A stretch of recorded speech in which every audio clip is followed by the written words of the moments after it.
welcome back to the cave. In the last video I talked a bit about how we got started in rallying, and in this one we're going to talk a bit more about the car that we've chosen, which is also known by various other names as Eric or the Money Pit. You can probably guess why. And so we're going to talk a bit about the prep we've been doing with the car, what our plans for it are, and what we need to do to get it to the point where we can compete in it. When it comes down to choosing a car though, it really comes down to the budget that you've got available and what you want to race in. The fastest and most up-to-date cars will set you back hundreds of thousands of pounds to buy, let alone run.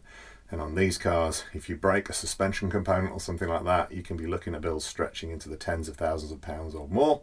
And needless to say, we're not doing that because we're not intending to try and win the British Rally Championship. But some people are.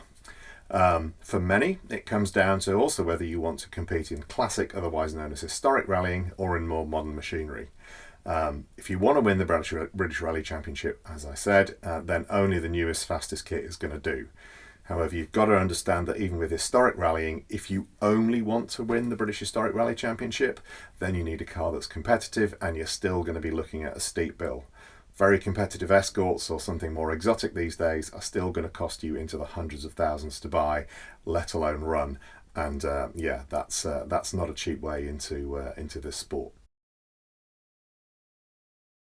But it's important to understand that in every rally there are awards not just for the fastest overall, but also for the class that your car is in, that you are in, and your co-driver.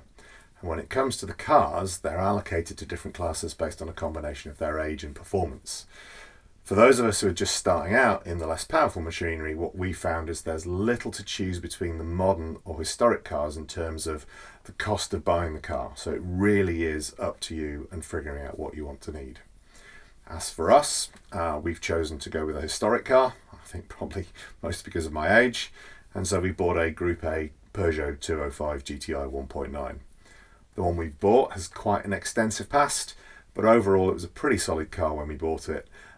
Do remember though that when you buy any second-hand car, it's always a case of buyer beware, and when it comes to competition cars, doubly so. I mean, by the very nature of these things, they've had a very hard life and they will be showing signs of wear. So don't expect to see a showroom spec car or even one that you would find at a dodgy car dealer down a side street in terms of levels of tidiness. That's because at every single event, things go wrong with them. They need patching up, bodges get put in place just to keep the car going for the event. Very often these bodges and patches remain after the event, and it doesn't take long for the cars to drift from what they looked like when they were first built.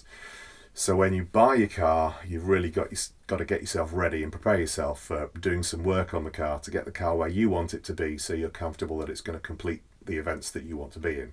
This could be anything from a minor refresh, a minor tidying up, through to a complete nut and bolt restoration. And again, this is your choice. It's down to how much money you want to spend and how far you want to go with the vehicle.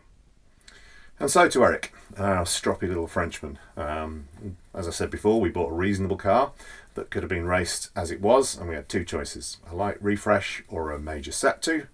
We've chosen the latter, and so what have we done to the vehicle?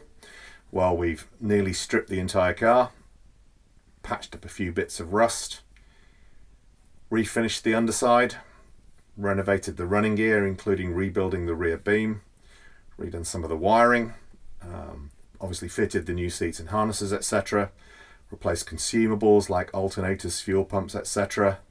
And then finally, the big one, the big expense, is we're installing a completely rebuilt and virtually brand new Group A competition engine for the car, built by one of the well-known builders in the Peugeot space, a gentleman called Brett Sims. Important thing to note about competition cars is all of them have something known as a logbook. This is a document that's issued by Motorsport UK that verifies that they are eligible to compete in stage rallying. Some circuit racing also requires these things as well. Your Motorsport UK logbook looks something like this, and that basically is getting one of those involves having the car checked over by a scrutineer who will verify that the car is up to specification for the type of motorsport that you want to enter, in our case stage rallying. It covers things like roll cages, safety equipment, harnesses, etc., etc. really saying that the car is safe enough and capable enough to actually compete in an event. Now, if you really are into your historic rallying, then with your car you will also want something called a historic technical passport, which basically tells the scrutineers when you turn up to an event that the car has been built to the specification of the vehicles when they were first competing in period. So in the case of our car, that's 1987. And so our car has been built to the correct specification for a Group A 205 1.9 in 1987. We run in a class, in class 4, for cars up to 2 litres, and we run as a Group A car. Now, our car also has gone the extra mile, and our car has what's known as an FIA Historic Technical Passport, and this is a fairly sizable document, runs to hundreds of pages, because it contains all of the actual regulations from the FIA themselves about the build and the correct specification and the homologated specification for the build of the car when it was built in period.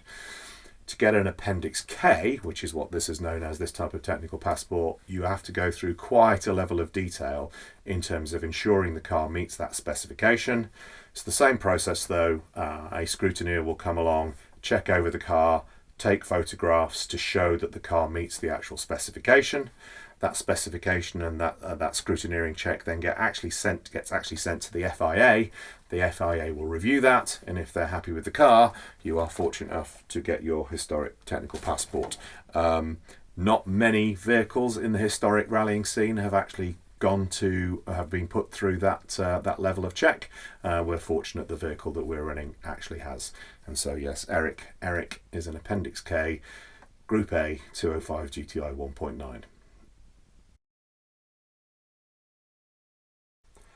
Ultimately, all of this work is to try and ensure that the car is as reliable as it can be, and we actually finish the events that we enter. God forbid you start an event, get through the first stage, and have some kind of failure that means you can't complete the event just for the sake of a bit of preparation. It's a complete waste of hundreds of pounds in entry fees and everything else that goes along with that. We're complete novices after all, and so we're not looking to challenge the really fast times, but we do want to have fun in a car that's competitive and won't let us down, so we're putting the effort in to try and make sure that that's the case. More likely though, I think, is we'll probably end up letting Eric down. I think he will be far more capable than we are as we go forward in this, but we'll wait and see. Anyway, as ever, thanks for watching, and hopefully see you next time.